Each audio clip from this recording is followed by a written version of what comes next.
In this video, I'm gonna teach you how to use the Wells Fargo Active Credit Card.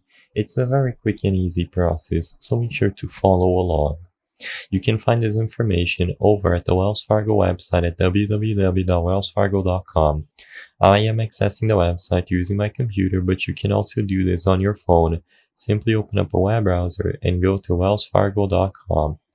Over here at the website, you don't even have to sign in. You can simply choose Find a Credit Card, Learn More at the home page, and the first option is the Wells Fargo Active Cash Card. Over here, select Learn More to be redirected to its page. You can apply over here at this page, and if you scroll down, you will see further information on how to use the Active Cash Card. As you can see, how will you redeem your cash rewards? You can redeem for purchases, account, ATM, gift cards, and even with rewards through PayPal. At this page, you will be able to find all the information you need, including frequently asked questions at the bottom on how the Active Cash Card works.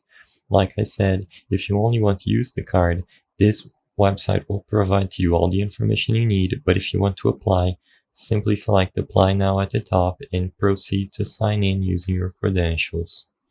I hope I was able to help you on how to use the Wells Fargo Active Cash Card. If this video helped you, please be sure to leave a like and subscribe for more quick and easy tips. Thank you for watching.